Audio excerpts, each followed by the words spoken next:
Sister Registrar of Political Parties, and Ritu, Mheshimiwa Esther Passaris, si waheshimiwa hapa, Secretary General wa Wiper, Senator Shakil Abdallah.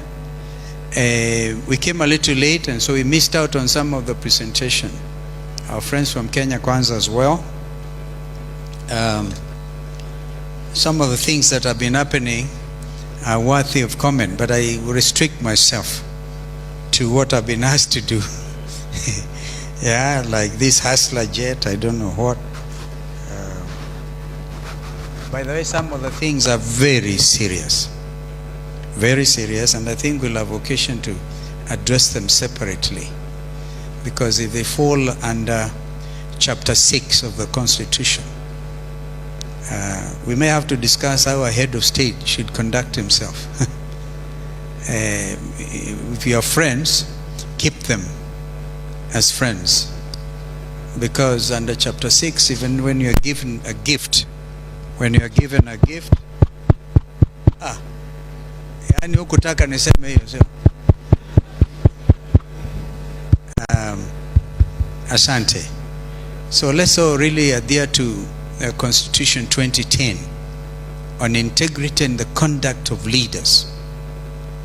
When you hear of state capture, it begins with people who say, Esther Passaris, County Representative Nairobi, you're going to give you a free ticket to Dubai.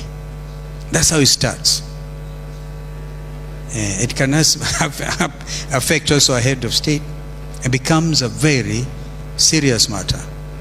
In my view, some of these are impeachable offenses. But I said I will not go that way. Let me restrict myself to being at Ufungamano. Look at this place, Ufungamano. Kufungamana ni kuweka bongo zetu pamoja, kufungamana, kuwa na msimamo pamoja, na kuhakikisha kwamba usawa upo. Usawa wa nchi, usawa wa jamii, pasipo mapendeleo. Therefore, this very historic place, the history of constitution making in this country, almost certainly you cannot talk about the history of constitution making without Ufungamano process. There are people who made big contributions. Therefore, I would like to extend my gratitude to the board and secretariat of County Governance Watch for inviting me to attend this conference at Ufungamano House.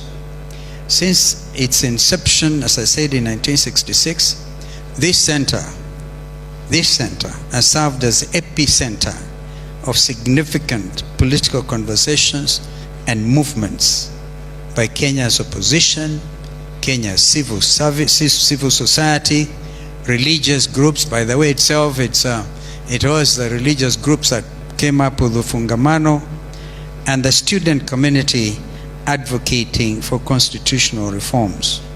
Well, I came to this university in the mid-70s, early 70s, and I used to be a student at Hall 6, Nile, that we called it the Nile Hall. I know my room, so I can walk up there actually. But I wonder whether it is the same.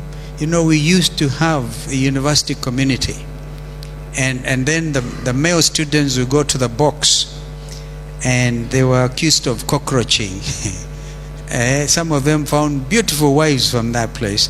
A community University of Nairobi, the university. Others came after that. I know some of you went to Kenyatta, you went to Moi, you went, but this was the place, Ufungamano.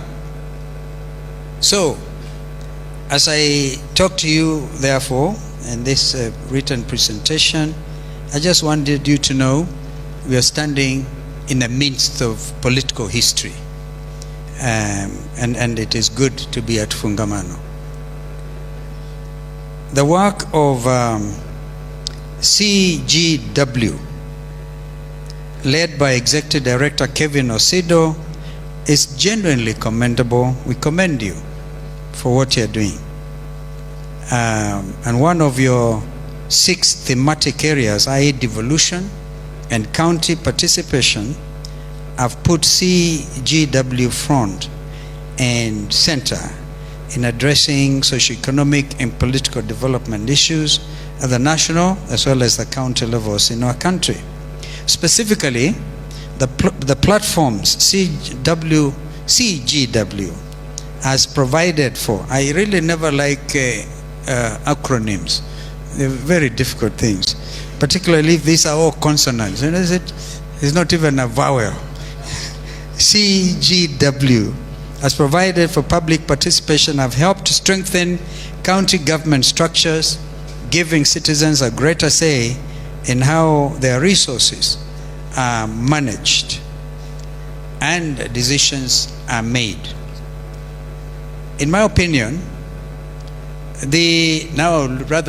County Government Watch has had and continues to have a distinctive and important voice because of your dedication to improving our society via citizen capacity building, which I think is what you're doing today. It is also not lost on me that this keynote address takes place on the eve of our 61st anniversary of Madaraka. Has it occurred to you? For example, we took the decision that the National Prayer Breakfast event must be on a Thursday preceding Madaraka Day. And I never like to talk about myself, but here I mentioned I was the first chair of the National Prayer Breakfast when we invited Yakub Gowon, the president of Nigeria, to come and speak at that first anniversary. And really, this has grown to be a very important institution. 61 years ago, Kenya had its first genuinely democratic elections. Lower House and Senate, as well as regional assemblies.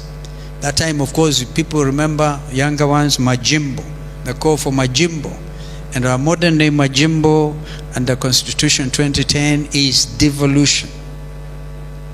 As part of the constitutional transitional process agreed upon in Lancaster House, this can be considered the first real public participation act by Kenyans, our first woke movement, if you will, where the call for citizens' action was exercised by Kenyans at the ballot. The allusion to the history of Madaraka is both essential and significant, as is the reminder here of the national values and ideals our founding fathers championed when fighting for our right to independence, so that all Kenyans will be free from ignorance, poverty, and disease. However difficult the situation, allow me to send Azimio's greetings to all Kenyans as you celebrate the 61st Madaraka Day celebration tomorrow. On August 27, 2010, we promulgated the Constitution of Kenya 2010 following a referendum on August 4th. Before its promulgation, Kenyans reviewed the proposed new constitution, made recommendations and proposals, and forwarded their views to their respective members of parliament. The Kenyans from all walks of life were allotted 30 days to engage in the document that would become the supreme law of our country. That was indeed a watershed, woke movement, a watershed, woke moment. Some here may even consider this our first genuine citizen-driven legislative action. Significantly, Article 1, subsection 2 of the Constitution empowers citizens to exercise their sovereign power directly. Article 10.2 includes national values, participation of the people. Article 33.1 provides that every person has a right to freedom of expression, which includes A, freedom to seek, receive, or impart information or ideas. Further, Article 35 grants citizens the right to access to information held by the state. Moreover, although Article 94 gives Parliament sole authority to enact laws, Articles 118, 119, 124, 201 and 221 and 232 define public participation in legislative proceedings.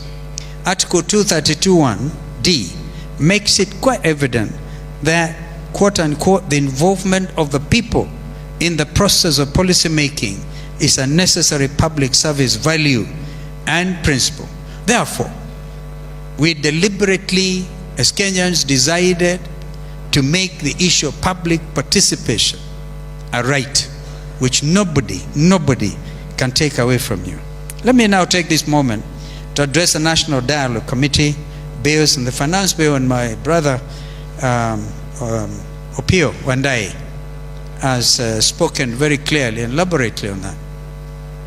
Let me also remind you that these NADCO bipartisan talks were a result of the sacrifices of more than 76. Now we've now heard from Opiyo who lost their lives during the Maandamano protests. As co-chair of NADCO, we spent months at the Bomas of Kenya, Nairobi, listening to inputs from the public, also from the executive, from county government, civil society, and religious organizations and the business community. And Fred Okango was able to take you through the agenda items, those 6 points. And of course, our number one concern that time was the high cost of living. High cost of living remains a big issue today. From your submitted proposals, we presented to Right Honorable Raila Odinga and President William Ruto what I truly believe was and continues to be the people's call to action. It then was incumbent on our representatives, the National Assembly and the Senate, to honor their voices by passing the bills without amendments. Even if you were to take into account what Ritu has spoken about, the very useful critique of our thinking about a commission, a regulatory commission, as opposed to a one-person office of the registrar of political parties, which gets interfered with. Truth be said, it will go down in history that when elections were held in August 2022, Azimio Coalition One Kenya emerged the majority coalition. But what happened thereafter? Our friends in UDM were the first ones to fall to executive interference. Well, that executive interference doesn't worry me. What worries me is, what does it mean to the future of this country? I wouldn't imagine myself being a member of UDM and my grandchildren and children's others who remember will be told that you spoiled the party for Kenya. That's a very serious observation. Very serious. Therefore, integrity to political parties was a very key matter. And that's why, Madam Ritu, we know you're a human being. You get a call from a president, and the issue of independence of our institutions. How truly independent are these institutions? That's a question. Even if we enact them, unless you get people of the caliber of former Chief Justice, for example, Maraga, who would say no. While the National Assembly adhered to the will of the people, the 4 bills that the Senate Standing Committee on Justice, Legal Affairs and Human Rights considered in early May had significant alterations. I've just received a call from the minority leader in the Senate. Senator Amboy said he couldn't attend some function I'm coming from because they are there with Stuart Masayo with their eyes open. So there's not going to be some gerrymandering. Is that the country we want to live in? I'm glad that our minority leader, Kilifi County Senator Stuart Masayo, raised the red flag with the Senate Business Committee, and that Speaker Emerson Kingi stopped the process so that the said bills be corrected with what was agreed in the NADCO report and republished for introduction or reintroduction in the Senate. But look at the amount of time we have taken. From November, as Wandaya said, it gives us the feeling, and we know that some of us never like to act in vain. We love this country so dearly that we must call out whoever is trying to take us for granted and taking the country on a ride. Therefore, the two principles, my brother Raila Odinga and President William Ruto, have a duty. They say they'll do whatever it takes to whip members in parliament and do something. But we can always see a certain amount of laxity. Therefore, we need this woke moment. And if you don't wake up, citizens, if you don't wake up and you remain as calm as you are this evening, this country will just go to the dogs. Very calm citizens. Well, I'm not asking you to be another buffalo soldier, but I'm telling you, please, the call to action, and for leaders to put action to what they have publicly announced. To be clear, this machination demonstrated a lack of good faith on the part of a sector of the Kenya Kwanza administration. Without our lawmakers' sharp eye for detail, the 4 bills may have passed, which should have been a travesty of immense proportion. As regards the Finance Bill 2024, my sister was here. I really missed out an activist who seems to have been talking to herself, but very deeply. I think you are listening. Even if you don't listen to me, I hope you listen to, was it Damari? Diana. I hope you listen to Diana. Even if you have not listened to anything I've said today, please take into account what Diana told you. It looks to me that this government is so determined to kill the middle class. Now, during my time with President Kibaki, we were very deliberate about growing Kenya's middle class. These are the men and women driving. These are the men and women people are telling you don't want to pay tax, leave the car at home. Sasa mambo gani haya? We tafakari mambo haya. Do you know it was a middle class who in August 2022, 8 million of them decided, I cannot go to Chakaranda Primary School and queue for the whole day to vote. Now, because you didn't vote, this is what you are getting. I can bet the next election, the number 1 people to wake up Kukiratene at 5 o'clock in the morning will be the middle class. They are the ones who are overburdened, overtaxed. But what is even more tragic is after that taxation, instead of helping Mama Mboga and Boda Boda, you're putting it either in your pocket or allowing your proxies or people to go flashing out their wealth from people's taxes. Some others in Parliament, Mheshimiwa and I, even have the audacity to tell Kenyans that we are overtaxing bread because we have realized it causes diabetes, for goodness sake. Honestly. Madam Diana, why don't you tell them? Why don't you tell them? And we are still sitting here. That, by the way, was a cause of the French Revolution. When a certain queen said, why are these people complaining? They want bread. If you don't have bread, give them cake. Shows the level of disconnect.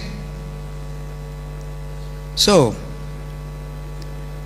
middle class, you're killing the goose that lays the golden egg. And Kenya is so unique. This is why this country has managed to stabilize. Because it's a middle class which you create the engine of growth, economic growth. But if you bring everybody to the same level, you kill our industries, Because no investor will want to look at even these economic zones that Kenya Kwanza have been talking about. People instead go to 10th of Ramadan city outside of Cairo and invest because the conditions are attractive. No investor. During NADCO proceedings, do not hear appeal that over 6,000 companies migrated from Kenya to Tanzania. That is a hard truth. And how many Kenyans are without jobs? We talk of the youth bulge. If we can actually nurture the youth bulge, we will be able to make this country a Vision 2030 country. That's what we had with President Kibaki, Vision 2030. How many years do we have to 2030? And is Kenya Kwanza going to take us there? They hardly even mention the word Vision 2030. I think it's vision themselves. Going to Harambes, flush out 1 million shillings, 3 million shillings, back to the era of Harambee, which is actually stolen money. So Kenyans have to wake up. I'm sorry if I sound emotional about this, because this is one of the values. We say the source of corruption in Kenya was forced Harambees and other Harambees.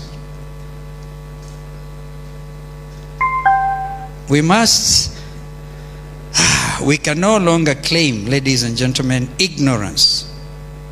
And we must take all necessary actions to safeguard public participation as one of our democracy's core foundations and be able to uphold that promise. We must do now, tomorrow, and always, in the spirit of self-independence. We must reject the apparent tokenism of public participation in favor of true and effective public discourse and engagement that leads to a legislative agenda that reflects the desire of the Kenyan people. Kenyans are feeling despondent. Who will do what for us? You and I feel, must have the bravery and voice to tell this administration that we have the capacity, the dignity, and the right to make decisions and shape our destiny. Ladies and gentlemen, this is our self-governance moment. This is our AMCA Stay Woke moment. Thank you very much. God bless you.